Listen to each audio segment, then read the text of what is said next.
9ാം ക്ലാസ്സുകാരുടെ history second chapter ആണ് നമ്മൾ എടുക്കുന്നത്. The east and the west era and the era of the exchange ആണ്. കിഴക്കും പടിഞ്ഞാറും വിനിമയങ്ങളുടെ കാലഘട്ടം. അതിന് നമ്മൾ ചൈനയിലത്തെ കുറിച്ചാണ് പറയുന്നത്. ചൈനയിലത്തെ എഡ്യൂക്കേഷൻ സിസ്റ്റത്തിനെ കുറിച്ച് പറഞ്ഞു. അവർ എഡ്യൂക്കേഷനെ എങ്ങനെയാണ് കണ്ടിരുന്നതെന്ന് പറഞ്ഞു അല്ലേ. ചൈനക്കാർ വിദ്യാഭ്യാസത്തിന് അവർ പറഞ്ഞത് എന്താണ്? വ്യക്തിത്വ വികാസമാണെന്നും കുടുംബത്തിനും രാജ്യത്തിനും ഗുണപരമായ സംഭാവനകൾ നൽകാൻ കഴിയുന്നതാണ് വിദ്യാഭ്യാസം എന്നൊക്കെയാണ് ചൈനക്കാർ കണ്ടിരുന്നത്. ഇനി ചൈനയിലെ വിദ്യാഭ്യാസത്തിനെ കുറിച്ചാണ് പറയുന്നത്. അവരുടെ ലേണിംഗ് സ്റ്റാർട്ടഡ് ചെയ്യുന്നത് എപ്പോൾ തുടങ്ങിയാണ്? ചൈനയിലെ വിദ്യാലയങ്ങളിൽ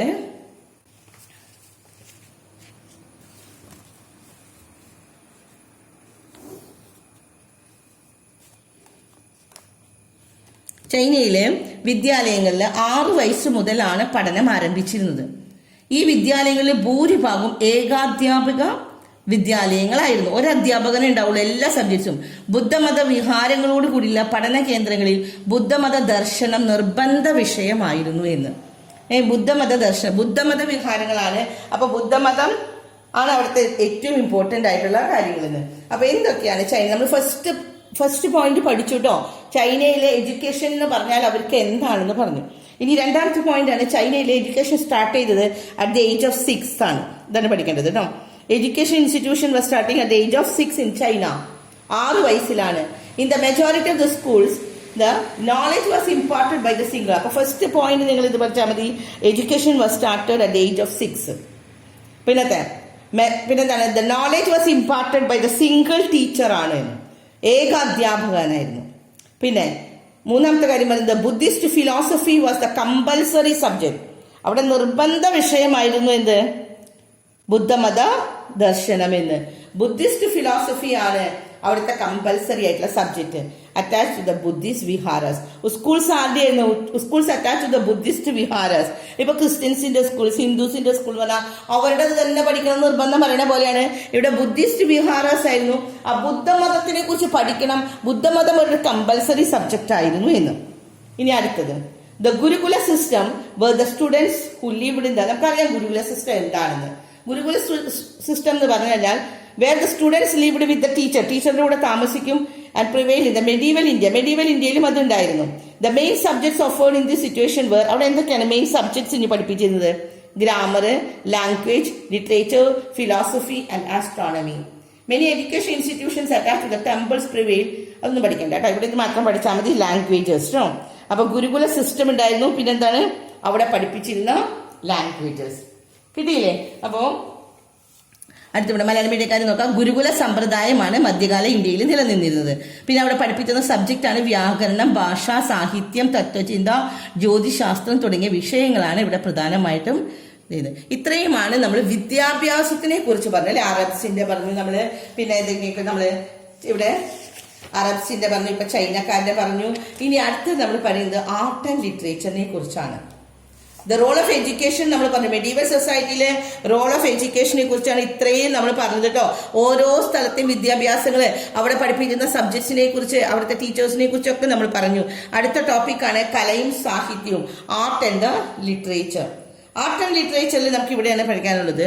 പ്രാചീന റോമൻസ് വാസ്തുശൈലിയെ ബൈസാനിയൻ വാസ്തുശൈലിയുമായി യോജിപ്പിച്ച ഒരു പുതിയ ശൈലിയാണ് ഷാലമൻ ചക്രവർത്തി രൂപപ്പെടുത്തിയത്. ഇതിനെയാണ് കരോളിജിയൻ ശൈലി എന്ന് പറയുന്നത്. അപ്പോ കലയിൽ ഒരു ആദ്യത്തെ വരുന്നതാണ് കരോളിജിയൻ ശൈലി. അതാരുണ്ടാക്കിയതാണ്? പ്രാചീന റോമൻ വാസ്തുശൈലിയെ ബൈസാനിയൻ വാസ്തുശൈലിയുമായിട്ട് യോജിപ്പിച്ചു. വാസ്തുശൈലിയും ബൈസാന്റിയൻ ശൈലി ഇതെടുത്താണ്. റോമനിലെ വാസ്തുശൈലിയും ബൈസാന്റിയനിലെ വാസ്തുശൈലിയും അത് രണ്ടും കൂടി യോജിപ്പിച്ചിട്ട് ഷാലമൻ ചക്രവർത്തി ഒരു പുതിയ ശൈലി ഉണ്ടാക്കി. അതാണ് കരോളിജിയൻ ശൈലി എന്ന് പറയുന്നത്. കിട്ടിയെല്ലാവർക്കും? ദ എംപറർ ഷാലമീൻ ഇവിടെ കേട്ടോ. The emperor Charlemagne formed A new style. ഒരു പുതിയ സ്റ്റൈൽ ഉണ്ടായി. ബൈ കമ്പൈനിങ് രണ്ട് ശൈലികൾ കൂടി ചേർത്തിട്ടാണ്. ബൈ കമ്പൈനിങ് ദ റോമൻ സ്റ്റൈലും പിന്നെന്താണ് ബൈസാന്റിയൻ സ്റ്റൈൽ. രണ്ട് റോമനും Byzantine style. And this is known as, അതിനെയാണ് കരോളിജിയൻ സ്റ്റൈൽ. അടയാളപ്പെടുത്തി വെക്കാം കേട്ടോ. ഇറ്റ്സ് ഇമ്പോർട്ടന്റ് ഫീച്ചേഴ്സ് ആർ, അതിന്റെ ഇമ്പോർട്ടന്റ് ഫീച്ചർ എന്താണ്? Domes, arch shaped doors, huge pillars and the mosaic floors ഒക്കെയാണ് അതിന്റെ ഏറ്റവും ഇമ്പോർട്ടന്റ് ആയിട്ടുള്ളത്. അപ്പോ കരോളിജിയൻ ശൈലി എന്ന് പറയുന്നത്. ആരുണ്ടാക്കിയതാണ് കരോളിജിയൻ ശൈലി? നമ്മൾ പറഞ്ഞു റോമൻ ശൈലിനെയും ബൈസാനിയൻ ശൈലി രണ്ടും കൂടി, റോമൻ സ്റ്റൈലും ബൈസാനിയൻ സ്റ്റൈലും കൂടി യോജിപ്പിച്ച് ഷാലമീൻ ഉണ്ടാക്കിയതാണ്, രൂപീകരിച്ച ഒരു പുതിയ സ്റ്റൈലാണ് കരോളിജിയൻ സ്റ്റൈല്. ഈ കരോളിജിയൻ സ്റ്റൈലിന്റെ ഇമ്പോർട്ടന്റ് ഫീച്ചേഴ്സ് ഏതൊക്കെയാണെന്ന്: താഴിക കുടങ്ങൾ, ഡോംസ്, പിന്നെന്താണ് കാമനാകൃതിയിലുള്ള വാതിലുകള്, വലിയ തൂണുകള്, മൊസൈക്ക് തറകള്, ഇതൊക്കെ ഇതിന്റെ സവിശേഷതകളാണ് എന്ന്. Its important features are domes, arch shaped doors, huge pillars and the mosaic floors ആണ്. കിട്ടിയില്ലേ? അപ്പൊ അവിടുത്തെ ഇതിനെ കുറിച്ച്. ഇനി അടുത്തത് പറയാനുള്ളത്, ഇനി ഇവിടെ പറഞ്ഞാൽ മതി കേട്ടോ. അവരുടെ വെസ്റ്റേൺ സ്റ്റൈലിനെ കുറിച്ച് നമുക്ക് പറയുന്നുണ്ട്. The Western style was profoundly, the Western style was profoundly influenced by the Eastern art and architecture. Western style എന്തിന്റെ പ്രഭാവം ഉണ്ടായി? Western style was profoundly influenced by the Eastern art and architecture. കലയും സാഹിത്യം ഈ കാലഘട്ടത്തിൽ പൗരസ്ത കലയും വാസ്തുശില്പിയും പാശ്ചാത്യ ശൈലിയിൽ വ്യാപകമായ സ്വാധീനം ചെലുത്തി. ഇനി അവയ്ക്ക് ഉദാഹരണങ്ങളാണ് ഇവിടെയൊക്കെ വരുന്നത്. എക്സാമ്പിൾസ് ഏതൊക്കെയാണ്? ഫ്രഞ്ച് ചക്രവർത്തി ലൂയി 9 പണി കഴിപ്പിച്ച പാരീസിലെ ആദ്യത്തെ ആശുപത്രിയായ ക്വിൻസെവിങ്സും ഫ്ലോറൻസിലെ പ്ലാറ്റോണിക് അക്കാഡമി. രണ്ട് എക്സാമ്പിൾസ്, അത് പേര് പഠിക്കണം കേട്ടോ. The Platonic Academy of Florence and the Quinçevings Hospital of Paris, constructed by the French Emperor Louis IX on his return from the crusades. From the example ആയിട്ട് നമുക്ക് ഇടുന്ന ക്രൂസൈഡ് കഴിഞ്ഞു വന്ന, കുരിശുയുദ്ധം കഴിഞ്ഞു വന്ന ലൂയി 9 പണി കഴിപ്പിച്ചതാണ് രണ്ടെണ്ണം. ഏതൊക്കെയാണ്? ക്വിൻസെവിങ്സ് ഹോസ്പിറ്റലും പിന്നെ French emperor Louis return from the crusades കുരിശുയുദ്ധം കഴിഞ്ഞിട്ട് തിരിച്ചു വന്നപ്പോൾ അയാൾ രണ്ടെണ്ണം പണിയേൽപ്പിച്ചതാണ്. പ്ലാറ്റോണിക് അക്കാഡമി ഓഫ് ഫ്ലോറൻസും Quinze Vingts hospital of Paris, രണ്ടെണ്ണം. അതിനുള്ള എക്സാമ്പിൾസ് പേരുകൾ പഠിച്ചാൽ മതി കേട്ടോ. ഇനി മ്യൂസിക്കിനെ കുറിച്ച് പറയുന്നു. നമ്മൾ കലയും സാഹിത്യവും വേണം കേട്ടോ. അപ്പോൾ ഓരോന്നും കഴിഞ്ഞു ഇനി അടുത്ത് തുടങ്ങാനും സാഹിത്യത്തിലെ മ്യൂസിക്കിനെ കുറിച്ച് പറയാനായിട്ട്. Western music had its beginning in the medieval period. Along with the Western music ഏതൊക്കെയാണ് ഉണ്ടായിരുന്നത്? ഏതൊക്കെയാണ്? ചർച്ച് മ്യൂസിക്, സെക്യുലർ മ്യൂസിക്, പിന്നെ അറബിക് മ്യൂസിക്. അത്രയും പേരുകൾ നിങ്ങൾ പഠിച്ചാൽ മതി കേട്ടോ. ചർച്ച് മ്യൂസിക്, സെക്യുലർ മ്യൂസിക്, പിന്നെ അറബിക് മ്യൂസിക്, ഇതൊക്കെയാണ് ഈ കാലഘട്ടത്തിൽ ഉണ്ടായിരുന്നത്. ഇവിടെ വരുന്നുണ്ട് പള്ളികളിലെ സംഗീതത്തോടൊപ്പം മതേതര സംഗീതം, പിന്നെ ഇവിടെ വരുന്നത് അറബി ഗാനങ്ങൾ. ഇതൊക്കെയാണ് സ്വാധീനമാണ് നമ്മുടെ പാശ്ചാത്യ സംഗീതത്തിനെ കുറിച്ച് ഇവിടെ പറയുന്നത്. കിട്ടിയില്ലേ? അപ്പൊ വെസ്റ്റേൺ മ്യൂസിക് ഹാഡ് ഇറ്റ്സ് ബിഗിനിങ്ങിൽ ഏതൊക്കെയാണ്? Church music, secular music and Arabic music. പള്ളികളുടെ സംഗീതം, പിന്നെ മതേതര സംഗീതം, പിന്നെ ഇവിടെ ലാസ്റ്റ് ലൈനിൽ കൊടുത്തിരിക്കുന്നത് അറബി ഗാനങ്ങളുടെ സ്വാധീനം കാണാം. ഇനി അവിടുത്തെ നമുക്ക് പോയിന്റ്സിനെ കുറിച്ചാണ് പറയാനുള്ളത് കേട്ടോ. ഉമ്മവിയ, അബ്ബാസിയ, ഖലീഫമാരുടെ കാലത്ത് അറബി സംഗീതം കൂടുതൽ വികാസം പ്രാപിച്ചു. അറബി സംഗീതം, ഇതിൽ അറബി സംഗീതത്തെ കുറിച്ച് പറഞ്ഞില്ലേ? അറബിക് സംഗീതത്തിന് വികാസം പ്രാപിച്ചത് ആരുടെ കാലത്താണ്? ഉമ്മവിയ, അബ്ബാസിയ, ഖലീഫമാരുടെ കാലത്താണ്. During the Umayyad and Abbasid കാലീസിന്റെ കാലത്താണ് ഇത്. Arabic music was progressed considerably.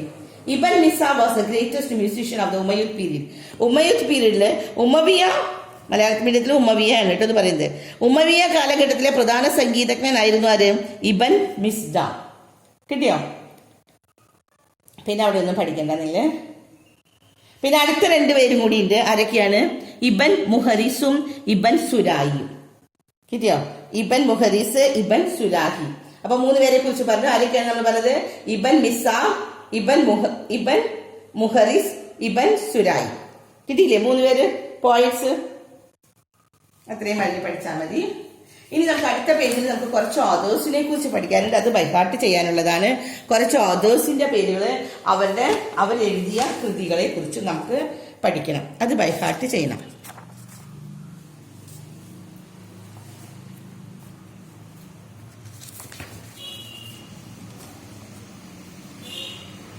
ആ കള്ളിയിലത്തെ കേട്ടോ, അത് ശരിക്കും ബൈഹാർട്ട് ചെയ്യാം. അപ്പൊ ഫസ്റ്റ് വൺ നമുക്ക് എന്താണ്? അവിടെ എത്ര പേരെ കുറിച്ച് തന്നിട്ടുണ്ട്? ഓതേഴ്സ് തന്നിട്ടുണ്ട്. ഓതേഴ്സില് 8 പേരുണ്ട് കേട്ടോ. ഫസ്റ്റ് വൺ ആരാണ്? ഒമർ ഖയാം. ഒമർ ഖയാമിന്റെ പുസ്തകത്തിന്റെ പേരാണ് എന്ത്? റുബായി യാത്ത്. റുബായി യാത്താണ് ഒമർ ഖയാമിന്റെ പുസ്തകം. അടുത്തത് രണ്ടാമത്തത്, ഇതിൽ എല്ലാവരും പഠിക്കാത്ത പേരുകള്. ഒമർ ഖയാം, റുബായി യാത്ത്. അടുത്തത് അൽ ഫിർദൌസി. അൽ ഫിർദൌസിയുടെ എഴുതിയ പുസ്തകമാണ് ഷനാമ. ഷഹ്നാമ എന്നാണ് മലയാളത്തിൽ ഷനാമ. ഇനി ഇബ്നു ഗൽദൂൻ. ഇബ്നു ഗൽദൂൻ ഇംഗ്ലീഷ് മീഡിയത്തിൽ ഇബൻ കേട്ടോ. ഇബൻ ഗൽദൂൻ എന്താണ്? കിതാബുൽ ഇബാദ്. അടുത്തതാണ് തോമസ് അക്യുനസ്. തോമസ് അക്യുനസിന്റെ പുസ്തകത്തിന്റെ പേരാണ് എന്ത്? തോമസ് അക്യുനസിന്റെ സുമ തിയോളജി. മലയാളത്തിൽ വരുമ്പോൾ സമ തിയോളജി ആണ് കേട്ടോ. സമ അല്ലെങ്കിൽ സുമ തിയോളജി, എന്തായാലും കുഴപ്പമില്ല. അടുത്തത് Saint Augustine. Saint Augustine city of God ആണ്. സെയിന്റ് അഗസ്റ്റിന്റെ പുസ്തകത്തിന്റെ പേര് സിറ്റി ഓഫ് ഗോഡ്. പിന്നത്തെ പീറ്റർ അബിലാഡിന്റെ പുസ്തകമാണ് ഡയലോഗ്. പിന്നത്തെ കൽഹന രാജ തരംഗിണി. പിന്നത്തെ ജയദേവൻ, മലയാളം ജയദേവൻ. ഗീത ഗോവിന്ദം. കിട്ടിയോ? ഇത്രയും പുസ്തകങ്ങളുടെ പേരും അത് എഴുതിയ ആളുകളുടെ പേരും ബൈ ഹാർട്ട് പഠിക്കണം. അപ്പൊ ഫസ്റ്റ് വൺ ഒന്നുകൂടി പറഞ്ഞേക്ക്. ഏതൊക്കെയാണ്? ഒമർ ഖയാമിന്റെ റൂബിയാത്ത്, അൽ ഫിർദൌസിയുടെ ഷഹനാമ, പിന്നെ ഇബൻ കൽവിന്റെ കിതാബുൽ ഇബാദ്, പിന്നെ തോമസ് അക്വിനസിന്റെ Summa theology, saint Augustine city of God, Peter അബിലാഡിന്റെ ഡയലോഗ്, കൽഹാനയുടെ രാജതരംഗിണി, ജയദേവ, ഗീത ഗോവിന്ദം. ഇത്രയുമാണ് നമുക്കതിൽ പഠിക്കാനുള്ളത്. പിന്നത്തെ അടുത്തതാണ് Santa Trinita Madonna by Cenni di Pepo is an example of the progress of painting during this period. ഇനി പെയിന്റിങ്ങിനെ കുറിച്ച് നമുക്ക് പറയാം. പെയിന്റിങ്ങിനെ കുറിച്ച് നമുക്ക് പറയുന്ന പെയിന്റിങ്സ് ഉള്ളത് ഇവിടെ സെനി ഡി പെപ്പോ കണ്ടില്ലേ? സാൻ ട്രിനിറ്റ മവോന. പിന്നെ ആരുടെ കൂടെയാണ്? 2-3 എക്സാമ്പിൾസ് ഇവിടെ പറയുന്നത്. Major themes of the paintings with the religion ആണ്. Cenni di Pepo, San Trinita Madonna എന്നീ ചിത്രം മധ്യകാലഘട്ടത്തിലെ ചിത്രങ്ങൾ കൈവരിച്ചതാണ്. ഇനി അടുത്ത് നമുക്ക് ഇവിടെ പഠിക്കാനുള്ളത് ശാസ്ത്രമാണ് കേട്ടോ.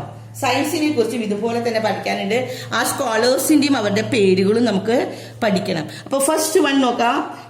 ഇബ്നു സീന, അവിസെന എന്ന് പറയുന്നത്. ഇബൻ സീന എന്ന് പറയുന്നത് അവിസേനയുടെ മെഡിക്കൽ സയന്റിസ്റ്റ് ആൻഡ് ഫിലോസഫർ ആണ്. എന്ന് വൈദ്യശാസ്ത്രജ്ഞനാണ്, തത്വചിന്തകനാണ്.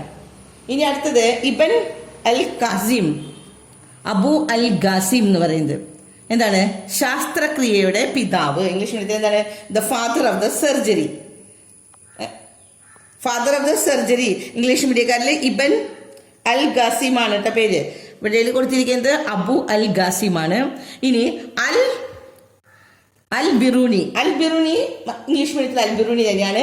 എന്താ ചെയ്തത്? Formulated the basic ideas of geology and anthropology. ഭൂഗർഭശാസ്ത്രത്തിന്റെയും നരവംശാസ്ത്രത്തിന്റെയും അടിസ്ഥാന ആശയങ്ങൾ രൂപപ്പെടുത്തി. ഇനി അടുത്തത് Muhammad al Razi gave the contribution to the medical സയൻസിന്. വൈദ്യശാസ്ത്രത്തിന് സംഭാവന നൽകുകയാണ് ആര് ചെയ്തത്? മുഹമ്മദ് അൽ റാസി. പിന്നത്തെ റോജർ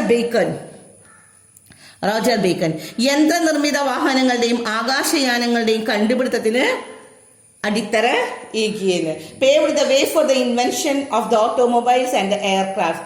പിന്നെ ലാസ്റ്റ് വൺ ഭാസ്കര 2 എന്താണ്? ജ്യോതിശാസ്ത്രത്തിന് ശ്രദ്ധേയമായ സംഭാവനകൾ നൽകി. Gave the notable contribution to the astronomy. അപ്പൊ ഇത്രയും സ്കോളേഴ്സിന്റെ പേരും പഠിക്കണം, അവരുടെ കോൺട്രിബ്യൂഷൻസ്, അവരെന്തൊക്കെയാണ് നമുക്ക് തന്നിരിക്കുന്ന സംഭാവനകൾ എന്ന് പഠിക്കണം. ഇനി അടുത്ത പേജിൽ നമുക്ക് പറയുന്നത് the contribution of the Arabs. ഇനി അറബ്സിന്റെ കോൺട്രിബ്യൂഷൻ എന്തൊക്കെയാണ്? എന്താണ് അറബ്സ് കോൺട്രിബ്യൂട്ട് ചെയ്തത്?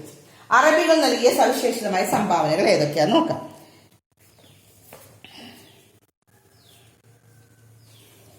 നെക്സ്റ്റ് പേജിൽ കേട്ടോ. മധ്യകാല ശാസ്ത്രത്തിന് അറബികൾ നൽകിയത് ഇവിടെ പഠിക്കണം. അറബി അക്കങ്ങളും പൂച്ചവും ഇന്ത്യയിൽ നിന്ന് യൂറോപ്പിലേക്ക് പ്രചരിപ്പിച്ചു. ആദ്യത്തത് എന്താണ് അവർ ചെയ്തത്? അറബ്സ് ദ അറബിക് ന്യൂമറൽസും സീറോവും കൊണ്ടുവന്നു. പിന്നെ രണ്ടാമത് chemistry was developed as a science. രസതന്ത്രത്തെ ഒരു ശാസ്ത്രം എന്ന നിലയിൽ വികസിപ്പിച്ചു. കെമിസ്ട്രി ഒരു സബ്ജക്റ്റ് ആക്കി സയൻസിൽ. പിന്നെ Arabs were the inventors of the subjects like algebra and optics. ആൽജിബ്രയുടെയും ഒപ്റ്റിക് പ്രകാശശാസ്ത്രത്തിന്റെ ഒക്കെ ബീജഗണിതത്തിന്റെയും പ്രകാശശാസ്ത്രത്തിന്റെയും ഉപജ്ഞാതകൾ അറബികളാണ് അത് കൊണ്ടുവന്നത്. അപ്പൊ അറബ്സ് ഇതൊരു ക്വസ്റ്റ്യൻ ആണ് കേട്ടോ. അടുത്തത് എന്താ ക്വസ്റ്റ്യൻ വന്നത്? The contribution of the Arabs in the medieval science. മധ്യകാല ശാസ്ത്രത്തിന് അറബികൾ നൽകിയ സംഭാവന. ഈ 3 പഠിക്കണം കേട്ടോ. അടുത്തത് ഇനി പഠിക്കാനുള്ളത് ഇനി യൂറോപ്യൻസ്. ഇനി ഇവിടെ ഏതൊരു ക്വസ്റ്റ്യൻ ആണ് കേട്ടോ. The technological contribution of Arabs to അറബികൾ യൂറോപ്യൻസിന് കൊടുത്തത്. അറബികൾ യൂറോപ്യൻസിന് കൊടുത്ത ടെക്നോളജിക്കൽ അഡ്വാൻസ്മെന്റ്സ് എന്തൊക്കെയാണെന്ന്. എന്താണ് ഇവിടുത്തെ? ടെലസ്കോപ്പിന്റെ നിർമ്മാണത്തിനുള്ള ഉപകരണങ്ങളൊക്കെ. The instrument using for making telescope ഉണ്ടാക്കാനുള്ളത് എല്ലാ ഇൻസ്ട്രുമെന്റ്സും. പിന്നെ നഗരങ്ങളിലെ തെരുദീപങ്ങൾ, മാലിന്യ നിർമ്മാർജ്ജന പദ്ധതികൾ. എന്താണ്? The street lights of the cities and waste management of the programmes. പിന്നെ മെക്കാനിക്കൽ ക്ലോക്കുകൾ. പിന്നെ ഗിയറിന്റെ തത്വം, principle of the gear. Surgical instrument, ശാസ്ത്രക്രിയക്കുള്ള ഉപകരണങ്ങൾ. ബീജഗണിത, ആൽക്കമി, പിന്നെ എന്താണ്? ട്രിഗോണമി. എന്താണ്? ട്രിഗ്നോമെട്രി. ആൽജിബ്രയും ആൽക്കമിയും ട്രിഗ്നോമെട്രിയും കേട്ടോ. ബീജഗണിതം, ആൽക്കമി, ട്രിഗോണമി. ഇത്രയുമാണ് അറബികൾ കൊടുത്ത സംഭാവനകൾ. കിട്ടിയില്ലേ? അറബികൾ നമുക്ക് ഇവിടെ അറബികള് യൂറോപ്യൻസിന് കൊടുത്ത സംഭാവനകൾ. അടുത്തൊരു ക്വസ്റ്റ്യനും കൂടിയേ ഉള്ളൂ ഇവിടെ നമുക്ക് പഠിക്കാനായിട്ട്. മധ്യകാല ചൈനയും ശാസ്ത്ര സാങ്കേതിക രംഗത്ത് ശ്രദ്ധേയമായി പുരോഗതി കൈവരിച്ചിരുന്നു. ഇനി ചൈനയുടെ സംഭാവനകൾ ഏതൊക്കെയാണ്? ഇതാണ് ഇതൊക്കെ: വെടിമരുന്ന്, ഭൂകമ്പമാപിനി, വടക്ക് നോക്കി യന്ത്രം, അച്ചടി, ജ്യോതിശാസ്ത്രജ്ഞനും നാവികരും ഉപയോഗിക്കുന്ന ആസ്ട്രോലോബ് എന്നിവയെല്ലാം മധ്യകാല ചൈനയുടെ സംഭാവനകൾ. അപ്പോൾ അറബ്സിന്റെ സംഭാവന കഴിഞ്ഞു. മധ്യകാല ചൈനയുടെ. Medieval China also made the great progress in the science and technology. പിന്നെ gunpowder, seismograph, mariner's compass, സെസ്മിയോഗ്രാഫിനെ കുറിച്ച്, പിന്നെ എന്താണ്? ജ്യോതിശാസ്ത്രജ്ഞരെ കുറിച്ച്. പിന്നെ നാവികർ ഉപയോഗിക്കുന്ന astrolabe, printing and astrolabes used by the astronomers ഉപയോഗിക്കുന്ന പ്രിന്റിംഗും ആസ്ട്രോലാബും. പിന്നെ navigators are the contribution of the medieval China. കിട്ടിയ പോയിന്റ്സ്? മെഡീവൽ ചൈനയുടെ കോൺട്രിബ്യൂഷൻസ്. അപ്പൊ ഇത്രയുമാണ് നമുക്ക് ഈ പാഠത്തിൽ പഠിക്കാനുള്ളത്. ദ ഈസ്റ്റ് ആൻഡ് വെസ്റ്റ് തമ്മിലുള്ള ഓരോരുത്തർ അറബ്സ് കൊണ്ടുവന്ന കോൺട്രിബ്യൂഷൻ പഠിച്ചു, നമ്മൾ ചൈന കൊണ്ടുവന്ന കോൺട്രിബ്യൂഷൻസ്, പിന്നെ എഡ്യൂക്കേഷൻ സിസ്റ്റംസ്, പിന്നെ അവിടുത്തെ കലകളെ കുറിച്ച്, ശാസ്ത്രത്തിനെ കുറിച്ച്, സയൻസ്, പിന്നെ അക്കാഡമി, നമ്മൾ ഓരോന്നിനെയും കുറിച്ച് നമ്മൾ പഠിച്ചു അല്ലെ. സയൻസിനെ കുറിച്ച് പഠിച്ചു, ആർട്ട് ആൻഡ് ലിറ്ററേച്ചർ, അങ്ങനെ എല്ലാ സബ്ജക്ട്സിനെയും കുറിച്ച് നമ്മൾ ഇതിൽ പഠിച്ചു കഴിഞ്ഞു. അപ്പൊ നമുക്ക് ഈ പാഠം നമ്മളിവിടെ അവസാനിപ്പിക്കുകയാണ്. ഓക്കെ.